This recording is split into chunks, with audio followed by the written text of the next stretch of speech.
And the central reason is that the anger's come back, the resentment, and your complete refusal to compromise to Hollywood politics. You just will not. You know, it wasn't so much the politics, it was anything that was an authoritarian type figure. You know, if someone looked at me sideways, I would go berserk.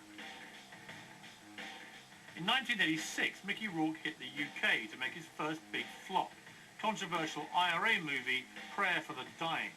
And when things didn't go his way, he publicly slated the film and its producer, Sam Goldwyn Jr.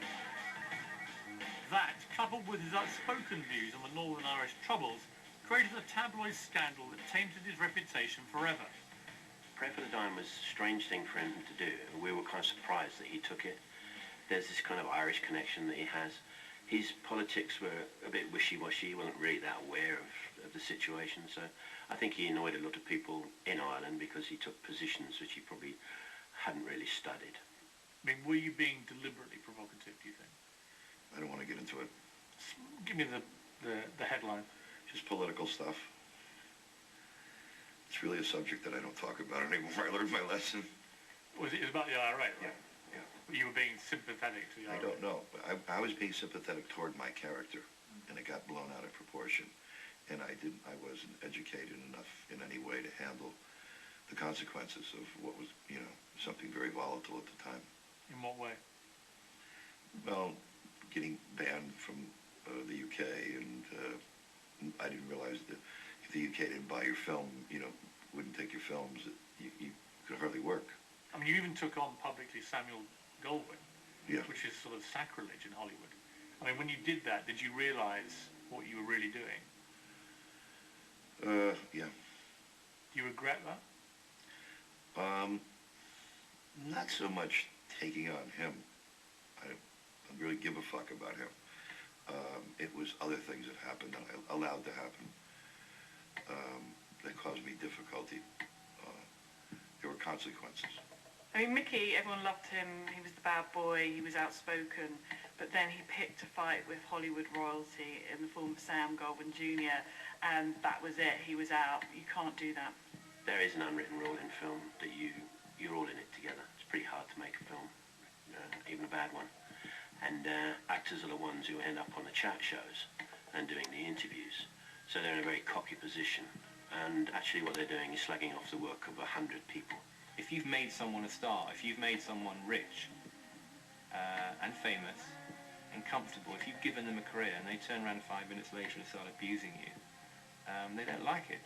Why would you? The general rule is if you don't like the movie, then you just shut up. And unfortunately, Mickey didn't. The press had smelt blood and were now baying for more. So the industry, who had clearly also had enough of the bad boy protege, removed any protection they'd afforded him and let him have it. Open season was declared on Mickey Rourke's reputation. If he'd have been difficult and was making hit movies, he'd still be a star these days. But because his movies weren't hits, and he was becoming increasingly difficult, he was dropped. As the 80s croaked, so did Mickey's career. The top scripts in Hollywood were no longer landing on his lap. His Tinseltown home was repossessed, and he was in no position to be choosy about the work he could get. If you look at the work that then followed, he got more and more difficult, and the work was not so great either. Some of the roles that he was in, they're almost unwatchable. I mean, I sat there groaning sometimes. In 1990, he makes Wild Orchid. With his first marriage over, Mickey makes ex-model co-star Carrie Otis his second wife. An occasion of a tabloid celebration, not with Mickey in the picture. Their tempestuous relationship would drag Rourke's name even further into the mud. There was drugs and guns going off and fights. They were always doing something scandalous, and every week they were tabloid fodder. You did, through this period, get married to Carrie, Yeah. who was possibly the love of your life? Yeah. Do you still feel that way? Yeah. What happened there? I met somebody who was as damaged as me, and all hell broke loose. And she was wild and crazy, and... Two damaged, yeah, fiery people colliding. Yeah. Did it ever stand a chance, really, do you think? Not at that time. Now I look back at it, I wouldn't be here talking to you right now today if she probably didn't leave. It forced me to change, because I didn't feel I had to change or needed to change. I think Mickey Rourke's lowest point was probably, you know, when he was with Carrie.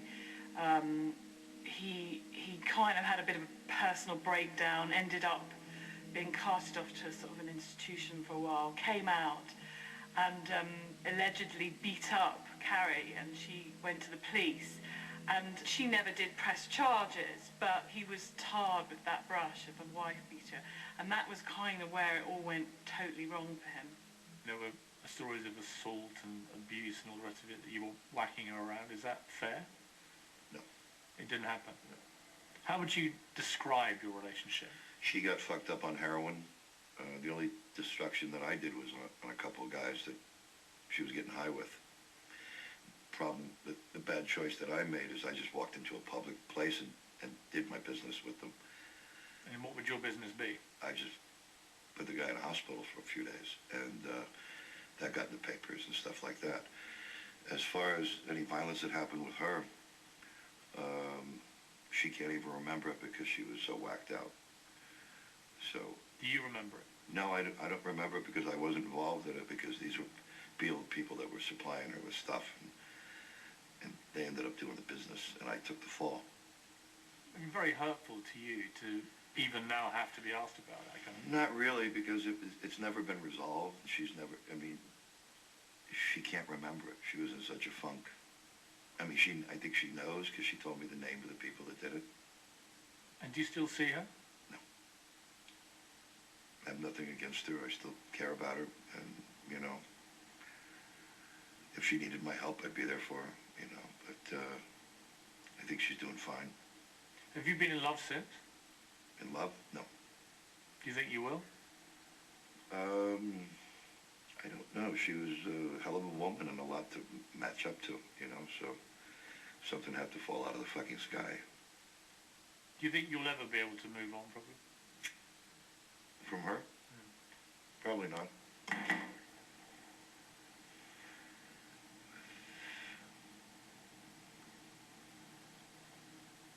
That's tough. I'm tough. So you're banned from Britain. Yeah. You've fallen out with the Hollywood hierarchy. You're now tainted as trouble. And I think so. yeah.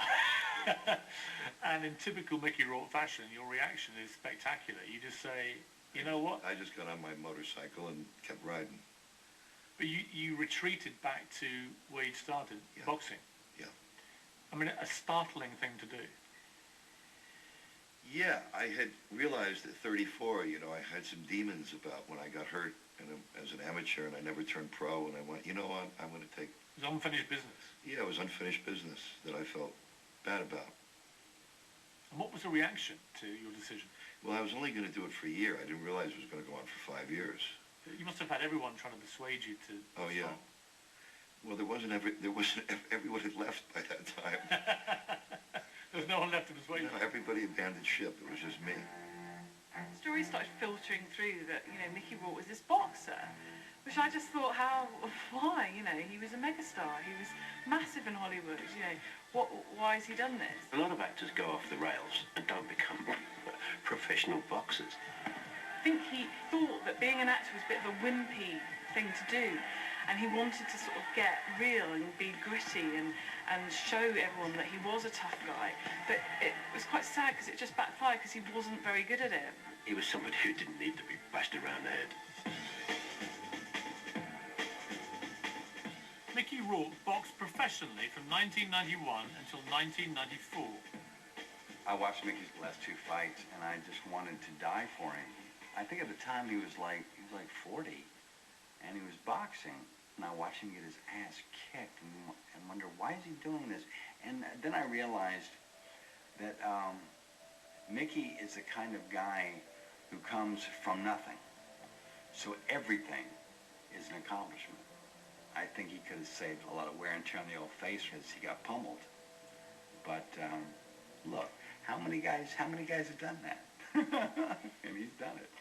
Did it give you a bigger rush than you've been getting from movies? Yeah. See, that's the reality, isn't it? Yeah, yeah. So